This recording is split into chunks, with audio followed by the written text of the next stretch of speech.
Okay, so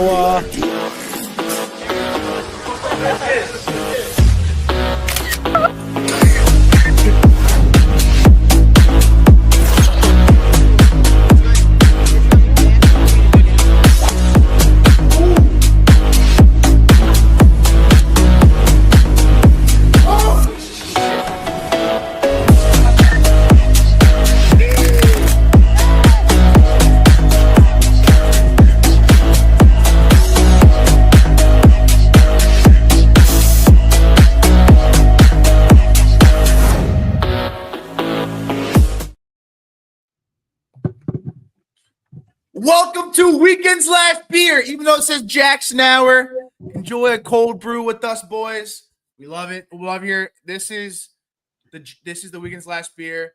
This is going to be an ongoing podcast. I'm joined with my two hosts, Frank Longo and Dylan Mervine. Appreciate you guys to be on. And Frank, get away. Kind of what we're talking about on the show, like what the show's going to be about. Yeah, sure. So all of us are in like different parts of lives. Dylan's actually just got engaged a couple months ago. Am I wrong there, Dill? About a year now. Yeah, a year now, but you're still waiting and planning the wedding and all the fun stuff. I'm married with one kid, and of course, Doherty, our guy, is not single, but is in a relationship. But we're all in different steps of lives, and it's just guys just being guys in just different world, but still living in it. And it's just us just talking about sports, golfing, golf trips, life in general, and of course, sports. I love it. I love talking to Jordan. Me and Jordan actually met 4 years ago now, and we met at a company, and we were talking nonstop to the point that our boss hated us because we had just talked sports all day, every day, and golf. And then finally, it just came like actually Dalton called me and was like, "Yo, man, you should definitely just do a podcast. I don't know what you do." And I knew exactly what I wanted to do. I was like, "Yo, I want Jordan, and I want to do like a sort of golf YouTube channel / podcast with him." And because he knows golf and we know how to talk to each other, we already feed off. And then Dylan got a phone call from Jordan like a week and a half ago. He's like, "Yo, man, I have a guy that's really good at golf. Loves talking about. Is a guy that just you would love automatically." And Dylan called me, and it was like love at first sight. So it was like pretty awesome. So welcome aboard, Dill. Thank you. I'm excited to be here. Let's have some fun, boys. Let's have a day. Yeah, I mean, Dylan, so his background, him and I, we were in a fraternity, and we always talk about doing this, so glad we're finally doing it.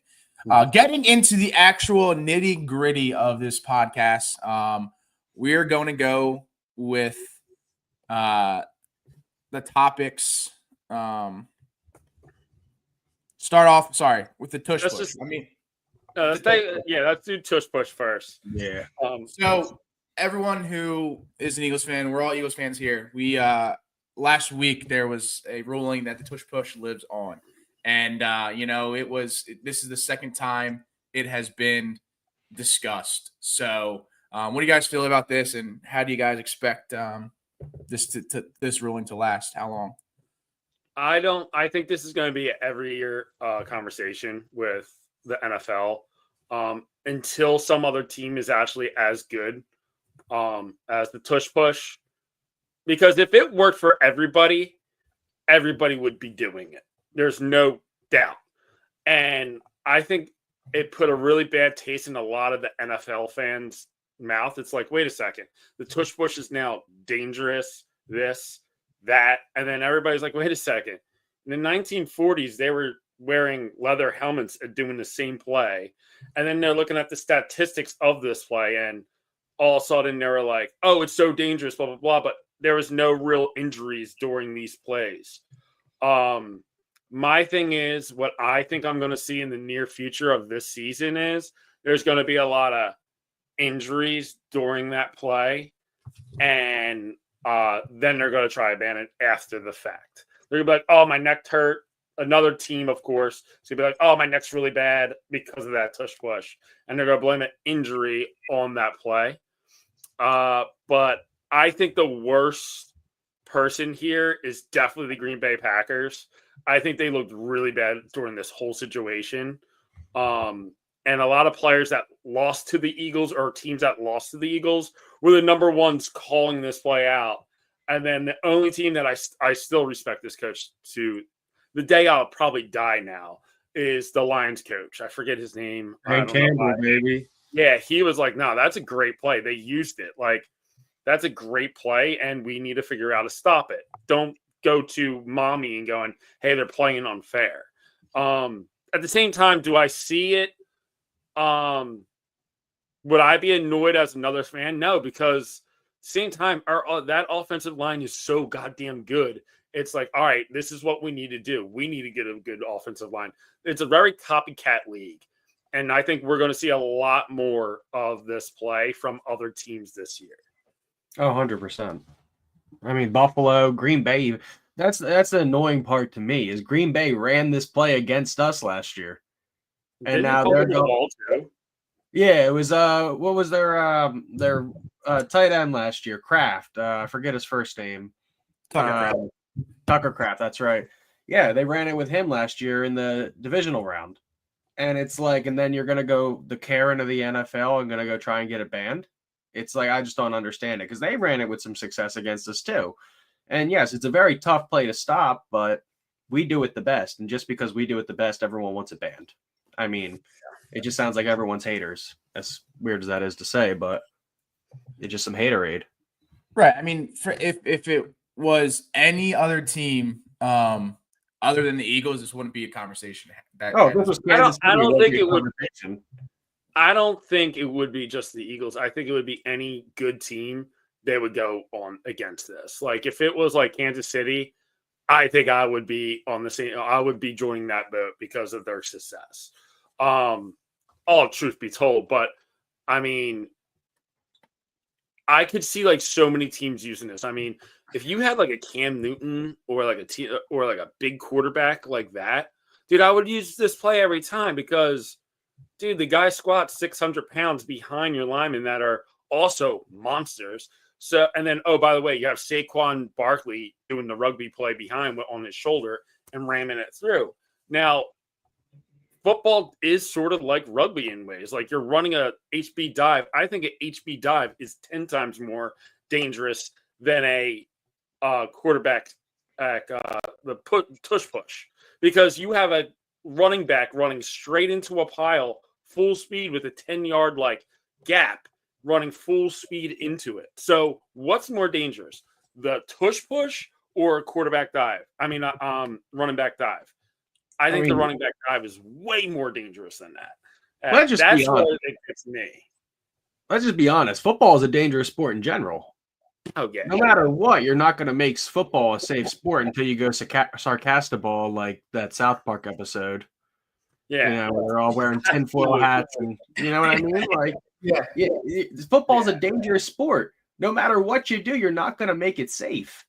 Yeah, it's like saying about skydiving, like, hey, you have to fly under 200 feet because maybe you could survive if the parachute goes off. Exactly. Like, you know, I mean, no matter what, after every game, your body's going to feel like shit. You know, I play in a turkey bowl on Thanksgiving, and we played tackle up until this last year, where at the point where half of us voted, we're like, yeah, no, we're done with this. We got big boy jobs now. We got to go to work the next day and not feel like this. Like, I give props to every NFL player. I mean, college players, anything. Like, good for you that you can deal with feeling like that. I can't. I'm an electrician. I ain't going and working on electrical equipment feeling like that. If I played football right now, because I know there's an alumni game at my high school, and a couple of my buddies were like, yo, we should do it. And I'm like, are you out of your fucking minds? Like, we are 35 years old, dude. If I catch a route and some guy that's playing his high school glory days throws a helmet into my jaw, I am gonna fight, or my body's just gonna implode on me. Yes. Let alone definitely tearing an ACL if I'm running full sprint. This is why I play golf. I don't do this whole contact sport anymore.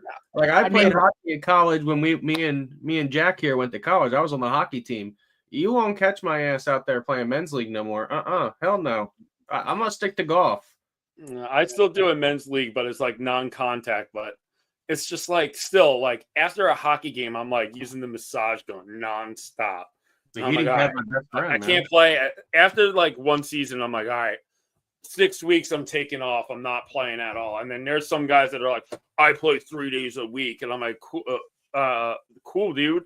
And then you hear them, they're like, oh, I tore my meniscus or this and that. I'm like, yeah, but you're not getting paid to do this. Now you have to take off 3 months of work because you torn something in a men's hockey league. Like, that's ridiculous. Yeah, I just think in general, this conversation about banning the tush push should not be a thing anymore because, like we all said, since the inception of the NFL, this has always been in the playbook. But it's just at this point, it's just like you're gonna keep having these meetings to vote on if it should be banned or not, and it just at this point, it's like, dude.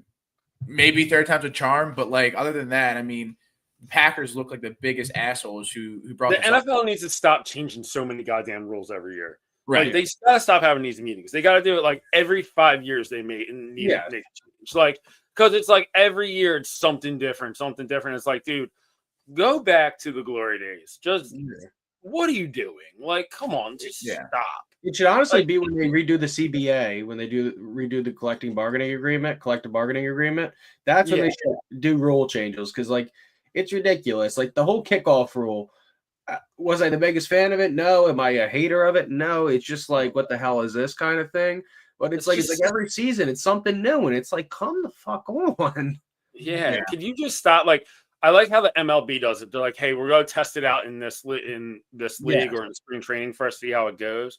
But like some of the things like they're changing is just like, dude, I can't even keep up anymore. Like, why do you keep changing over dumb rules? How about you change the rule of, hey, if you see a quarterback wanting to take it, stopping at the sideline and he takes a hit, you can't throw the flag.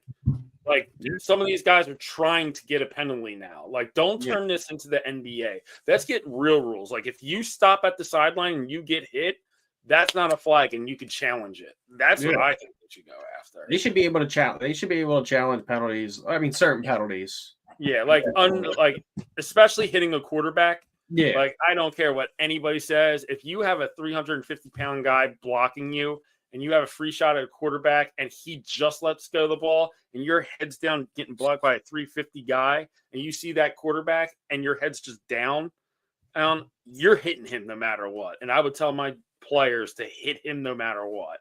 Mm-hmm. And they're still getting a 15-minute because they're playing hard to the ball, and a 350-pound guy is trying to bury him to the ground. It's ridiculous, some of these calls. Well, moving on. In recent news, Bill Belichick and his 24-year-old girlfriend are now engaged. My thing is, I'm happy for Bill Belichick. That's good for you, buddy. But it's like so weird. I mean, her dad is 40 years old, something like that, or 50 years old. And like she is dating and engaged now to somebody who could be her grandfather. I think it's the weirdest situation ever. I have no idea what they talk about on a daily basis because I really they're polar opposites in life. Like she just probably graduated college. He's now coaching in North Carolina. So just like they're so too far in between of what they can talk about. So I think it's weird. I feel like she's probably talking like, hey, am I in your will yet? What's coming to me, stuff like that. Because there can't be much else. I mean, good for her. She's on the right route. She's like, all right, this guy, he's got some money. Let me slide in there. But what else are they talking about? I know one thing that they're not talking about, and this is why Belichick is so smart, and he's above the fucking curve, dude. She'll never talk to him about the goddamn Jets and that freaking time that he was coaching. He wasn't even alive then. So that she just thinks he's the best goddamn coach ever. He's like, yeah, he just coached the Patriots, never goddamn talked about the Jets and that fucking run there. So that is the reason why he married her. He's like, she doesn't even know about that. So you know what? I piss greatness to her. So he's, he has 8 rings, ready about to go on 9, and ninth ring's going to look a little different, boys. But yeah, it's gonna look crazy. It's gonna be crazy. Like I can't wait for the first press. Like Like, he's just gonna turn around and be like, yeah, she was a good round pick, on to the next one. Kind of like attitude. I want a press conference of this wedding. Like, I want a press conference. I want him rocking the gray hoodie, cut a little bit here, and him just going, yeah, she was great on the plane. She was a great conversationer. Next question. On to the next life decision. Here we Executed the vows well, She played cheerleading. So she ran a 440. Yeah. Quick She's first step on the. She's my next Edelman. He's like, yeah, I had a quick first step in the first dance. Really executed well. Form was great. It just blows my mind. Talks. Yeah, exactly. It blows my mind because, but even she's 24. They've probably been dating now for a little longer than that. But apparently, rumors are that when he was still coaching the Patriots, this is about a year or two ago, she was sitting in the Bill Belichick VIP section. So she had to be 22, 23, 21. So this has not been just recently. It's been an ongoing thing. So I just think I don't know what is going through her mindset. I mean, have you talked to a 24-year-old, to a 21-year-old lately? I can't even communicate with them. I was at 5 Iron on Tuesday, man, and there was a couple girls from JMU there, and I mean, they were funny. They were really nice, very friendly, just talking to everybody. And I told my wife this. I was like, when they were talking to me, I was like, what are you even saying? I have no idea what you mean. And they're like, I'm just going to take more Ruppelmints. I'm like, it is at 8 p.m. on a fucking Tuesday and you're ripping Ruppelmints? I mean, when I was that age, I was doing Jaeger bombs at that time. Yeah, I'm out of college for the summer. That's get wasted. But now I'm 36 years old and I'm just looking at it dude, I could never do that now. Yeah. I can't even imagine a 49-year-old difference. That would be insanity to me.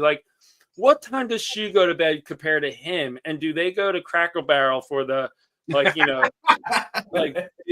it? Do they get the citizens discount? Senior citizens discount or not? That's what I want to know. That's what I want to know. Do they get the senior citizens discount? That's my question. If they go to a restaurant early enough, do they get the senior citizens discount? Dill, what were you saying? I mean, I'm 26 and I still, indulge in the rumple here and there.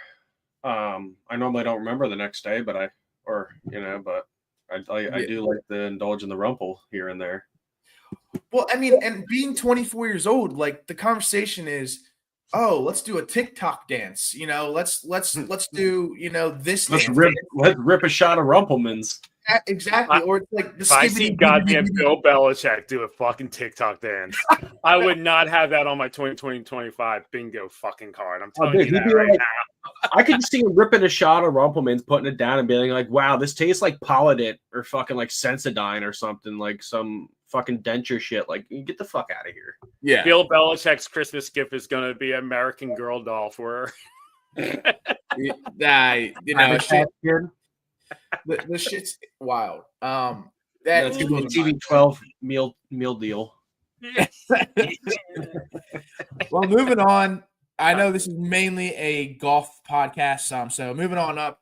TGL just announced that Detroit just got a TGL that's going to be a TGL team that's going to be in 2027. And people that don't know what TGL is kind of like a if you go to, it's a simulator where they have competitions, and they started this last 8 months ago. Year. Yeah, and there's there's 4 teams, awesome. 4 or 3 teams. I think it was 4. I think it was Jupiter, Atlanta, New York. I think they were what Liberty, LA, yeah. So basically, what this is, it's for professional golfers who, on the off season, because PGA Tour, those games start February. Usually January, I think, with the Hero or something like that. In Hawaii or whatever. But Teeth of the dog really starts it off. Yeah. So it's called the Motor. Was it Motor City Golf Club? So I definitely think this is cool to add because, like I said, this just started this year, and it's nice to see that more and more people are actually enjoying watching this. That they're getting more and more teams, and it's something if you're avid golfers like we are, and you can't really watch much. It's every Monday and Tuesday. It's something you can watch, during the week. So yeah, I definitely think Philadelphia needs to get a team for sure. 100%, but we need the right golfers to Right. represent us. Like that's what I think. It's like John Daly, captain. John Daly as the captain would be dangerous. He'd be like, "Yeah, let me get a city special with a PBR and a shot of Fireball before the first shot." It's like, dude, he would represent us perfectly. Yeah. Exactly. No, I think truthfully the next team is going to be Dallas because Scotty Scheffler. I think Scotty's going to be the Texas team. Yeah. I think that's going to be the first one. But if you get Dallas, you got to get Philadelphia in there in a way because we're still rivals through even like the NFL. I still see that rivalry coming through from other sports too. But I do see Texas going first. Then I see Philadelphia going in there or maybe Chicago. Those are the top three I could see the next falling. Definitely that Detroit has one. Chicago definitely is biting and going for it then. I could see like Scottsdale or Phoenix too getting one just because of the huge golf presence there. Yeah, that's where I was going to go next. But like a lot of the guys that are from Phoenix are on teams already. Like yeah. Homa is from, I think he lives in Scottsdale. I'm pretty sure. I don't see him moving from Jupiter to Scottsdale. So they got to figure that out. I would love to see a Philadelphia team.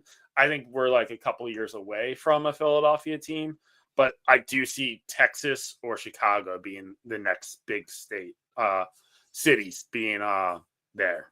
Yeah. 100%. I agree. No, it's definitely. I think it's good that they're continuing to do this because I mean I enjoy watching golf and watching it. During the week at 8:00.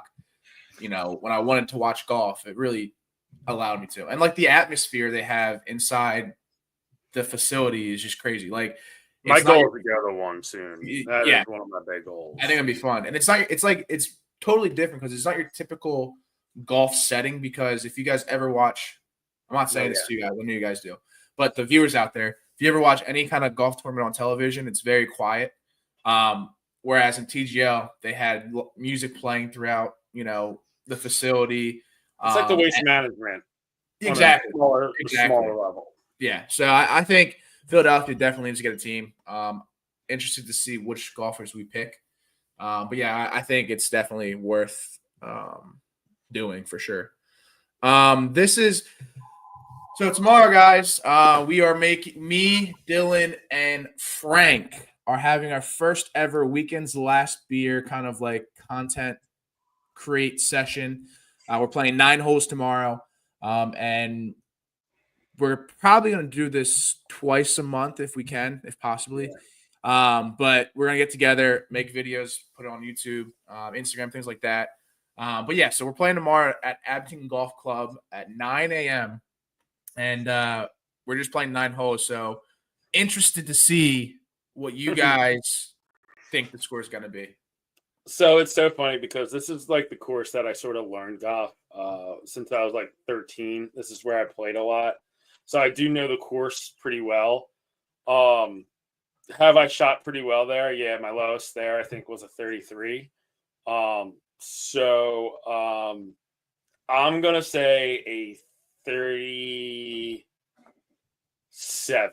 I'm going to say a 37. I'm going to be kind to myself and say a 37 because every time I play there, I always say, fuck this place. I hate this place. Why am I even here? But yeah, it's the dog track of like my area. It's my it's where everybody like always plays that one course that you're like, it's such a shithole, but that's where I like grew to play the game. And this is my little spot. So, and it's a 9-hole course. And you only use driver maybe twice, maybe 3 times at most. But yeah, it's going to be fun. It's always going to be a fun time. Deal. It all depends, man. I think I'm gonna give you two.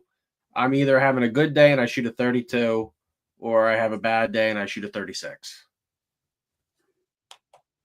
Yeah. I think for me personally, again, Frank does have the upper hand right now because it's his home course. But I think on 9 holes, I think I'll probably be able to shoot like a 30. I'll call it 35. I think I am confident in my way my golf game has been. I kind of had my blow up day on Friday with my parents. So every time you have a bad day, the next time you go golfing, you're gonna have the greatest day. So I'm thinking 35 is what I'm aiming for. I would not be surprised if I don't get that. But we'll see what happens. But I think it's gonna be fun. We're gonna be doing a lot more of these types of videos that you guys can see because, again, this is another passion of us for each and every one of us to do something like this. So I think having these 3 guys together, it's going to be a fun ride, and I can't wait to see how more and more content pops up. 100%. Yeah. I know it's not on the docket, but we can talk about the Charles Schwab Open if you guys want to talk about that. Yeah, right out. We can talk about that. The most anticlimactic PGA event of the year so far. I'm going to say that right off the bat. I was so pumped for this morning for it because Fowler was up there, and then Fowler just sort of fell on his face, and then I was like, oh man, and then I looked at Scheffler, and I was like, oh come on, Scotty, like pull something together, and then it was just like, what was it, like a 5? It was more than a 5 lead. And I'm just looking around. I'm like, yeah, this is over. I mean, I'm happy that he won. Like, he's a good player. He's a good guy. Always liked him. But, like, I want that closer. I want it closer. Like, I want these guys competing until the very last hole. I don't want to know the last. Like, if the guy's, like, on the 13th hole and he knows he has it in the bag, that's never fun because then you don't see, like, oh, should I attempt to go for that eagle there? No, he's, like, playing it safe and pouring out every single hole now. Yeah. Well, and it's like, okay, so it's actually a really cool story because Ben Griffin, who won today, quite literally a year or two ago, he was in financing. I think he was in financial advisor for some company, right? And then he's 29 years old right now. He decided to kind of go out on a whim and play the Korn Ferry Tour and kind of work and grind to get his PGA card. So I think it's a cool story that this is his second PGA Tour win, and it's his first stroke play win. It's his first stroke play win. First, yes. Yeah. I think the other one, it was one of the match play events that he won. It was. Yeah. But it's just funny how, like, at such a he was, because you look at Ricky Fowler, you look at Scotty Scheffler, you look at Tiger Woods, you look at Rory McIlroy. They all started their career when they were in their early 20s, and this guy has kind of already had his way set for him and doing pretty well at his career. And then he's like, you know what? I kind of want to go golfing. I kind of want to get my PGA Tour card and play on the tour. So I think it's just kind of it's a feel-good story. Feel-good story because, obviously each and every one of us on the show right now would love to be able to do that. Make millions playing golf on the PGA Tour, but it's just we're not that good. So I think it's a cool story. Let's be serious. Tell me there's a chance. What was that? You telling me there's a chance? Yeah, I mean, he's only been on tour for like a year. He's 29, so there's always a chance. I'm not gonna lie, boys. I'm out of there. I'm not 29. Right, chill on the course with the boys and get a little plastered and play. Yeah, I mean, I always like here. I mean, even watching these guys play, it's just like some of their swings are just so flawless, and you're like, that's just not me. incredible.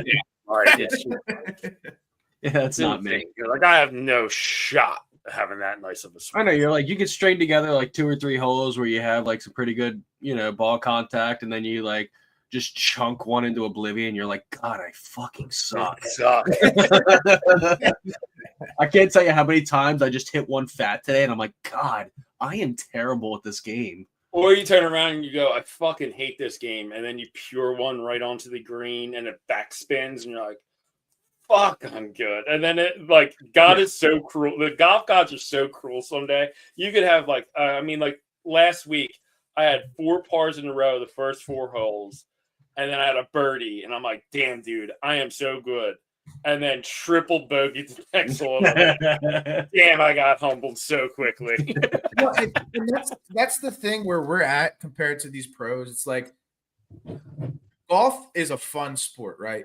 But it's also a horrible sport because, like you're just saying, you can have days where you shoot even or you shoot, 2 under on 18 and you have good shots. And then you go back the next day, oh, man, I got this in the bag. And then you go 5 over. You know what I mean? So it's like it really, like you said, Frank, it really humbles you because, again, we're not pros at this sport, but it always keeps bringing you back. That one good shot you had keeps bringing you back to the course. You could have had 10 million horrible shots in the course, but on the 18th hole, you pipe the drive on 18 right down the middle. Like, damn, I love this sport. Can we play again tomorrow? So it's just like that's how golf is. And I think where our games are right now, or where I'm trying to get more and more people to play the sport of golf, is like, okay, obviously they haven't swung a club in their life, but we take them out. They play decently well. They can't really get the ball straight. Keep coming back, give them little hints, and then a year later, they're playing great golf. So it's just like it's a sport where you can always get good at, no matter what stage of life you are. Oh, yeah. It's like the San Andre video where they talk about where they bring their buddy out and it's like, I don't know, this really isn't for me. And then he pures one. He's like, I'm going to devote my entire life to Exactly. That's literally how it is. Like today, I played 18 over at Rock Manor Golf Course, Wilmington, Delaware, my favorite course to play right now. And on I think it's the 5th hole, it's a 311-yard par 4. And I ended up driving the green. I drove over the green. I was on the back fringe, and I pull up, and the guys who were up there, I'm like, I'm so sorry. I didn't know I had that in me. And they were like, oh, no, you're fine. And so we end up parring the hole because I suck at golf. They're like, oh, you get a birdie? Yeah, I was like, oh, they're like, oh, did you get a birdie or an eagle out of that? I'm like, I got a par because I suck. That's how it be. Nice. I walked up there with my, I walked up there with the strut, the Conor McGregor strut. I'm like, who the fuck is this guy? Yeah. And I got that part, and I'm like, oh, I suck at this game. No, and that's how it is. But that drive you had brings you back tomorrow. We're playing tomorrow, so. Oh yeah, we're playing tomorrow, and I'm not going to hit one as good as that one, but we're gonna give it a shot. Yeah. Hey, some days you have good shots. Two more things left on the show because we got some time. This has been a conversation starter with my buddies and my parents and my girlfriend this weekend, right? If you guys could make all the money in the world and you're good at what you did, what job would it be and why? Like you'd be a golfer. Other than a professional golfer. Yeah, other than professional golfer. Yeah, that's all of us. I'd be that guy who goes up to the climbs up the poles and changes that one light bulb for like $180,000 a year. I would do that. Oh hell no! He climbs up the pole like I think it's like twice a year. Every 6 months, he goes up to change that light bulb. That would be 150 feet in the air. Yeah, dude, twice a year, and you get $180,000 a year to work twice a year. Fuck that! You're harnessed in, man. You clip off, you're fine. Fuck that! I would shit my pants after like the 10th stare. I mean, and if it's windy, 9th stare. Yeah, like, no way. For me personally, this is I like seen videos of it. There are these guys that hop in these like super special scuba dive suits, right? And they work on the bottom of an oil rig. They literally like they weld shit, and they get paid like make me look such like $200K a year. Jack, have you ever heard of this movie called Jaws? Yes. That's why I don't do that shit. No, That hell shark was no. fake. That shark's fake. It's safe, you know. Yeah, but guess what? Shark. It's not like we're talking about like Friday the 13th or like Freddy Krueger or something. These are real creatures, Jack. These are real things.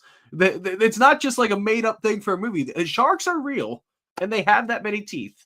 So no, this is true. That's a no from me, big dog. Frank, what about you, buddy? I think I would have if I had no fear and ready to go. I think it would be, and it's not fear of dying. It would be more of I hate swimming in deep ocean. I'm petrified of deep water. I don't know why, because of sharks and shit like that, probably. But I would love to have been a Navy SEAL. I think being a Navy SEAL is so cool, so interesting. Just all that stuff, all the gidgy gadgets you have. That you're the first one in. You love getting dirty. You love getting muddy. It's a hard day's work, but it's so honorable at the same time. I think that's one of the coolest jobs I ever had. And I met a couple Navy SEALs even from my job. And it's just dude, these guys were one of the coolest people I've ever met in my life. They talk about just some crazy shit that they have to do in just training. And I was oh, I would kill to do that, blah, blah, blah. And they're oh, you could do it, dude. I'm no, I suck at swimming. And they're oh, yeah, dude. No, you can't do it. I swim better. A rock swims better than me. Definition. Someone's got to carry the boat. Someone's got to carry the boat. Yeah. Who's it going to be? This is true. All right. So last thing, and then we can hit the outro. So the Memorial Tournament is this upcoming PGA tournament, right? Mm-hmm. What are your who is your pick? Who are your picks for this? Ooh, that's a good one. I mean, it's really, really, really fucking hard not to pick Scotty for a tournament at this point. It's really hard not to. I mean, if I had my top three, I would go Scotty. I honestly would say Ricky. And I would say, he's got some blood in it. He tasted some blood. He's like a shark in the water. He tasted that blood. He didn't get it this week, but oh man, I would even say maybe even JT or Spieth. I mean, these guys, the Memorials. I mean, it's that tournament. My two. Frank, who are your top three choices? Of course, Scotty, and then I have Rory. And then I have Spieth. Yeah, I think that's a good. Or Holmgren. Oh yeah, Holmgren is a good pick too. I think Spieth. This is in no particular order. Obviously, like we all said, you got to go to Scotty Scheffler. I mean, he's top one golfer right now. I think Jordan Spieth needs to start winning some tournaments, and I think my sleeper is probably Akshay Bhatia, or how you pronounce his name. Or Kim. Kim's looking good. Akshay I don't know how to say his last name. Bhatia. Yeah, Bhatia. Yeah. So those are my picks. I think this is obviously it's not a big tournament. This doesn't really matter who wins or who doesn't win. I mean, it's not a big tournament in the terms of like the FedEx Cup or anything like that, right. But it's a big tournament in the sense of a lot of the players hold it in high esteem. I can't remember. Is this a signature event or not? It's obviously not a major, but I know the PGA Tour did that whole. Yes, it is a signature event. I was going to say event, I'm pretty sure. Yep. I have it right here, and now it says the Memorial Tournament presented by Workday is a signature event. Workday? Workday is the freaking sponsor now? Are you fucking kidding me? I don't like that. Dude, anyone can fucking sponsor a tournament. Why don't we sponsor a tournament? We could do $1 million. We do the John Deere Classic presented by Weekend's Last Beer. That'd be sick. Or even do like a little corn ferry tour. We can sponsor that way. Yeah, that would be so fucking sick. But yeah, guys, thank you for staying with us. We appreciate you hopping on the show. Thank you to my host Dylan and my other host Frank. Appreciate you being on the show again. Next weekend, same time. It's gonna be under Weekend's Last Beer. I know this says Jackson Hour, but this is gonna be Weekend's Last Beer. First official podcast next weekend. So stay tuned.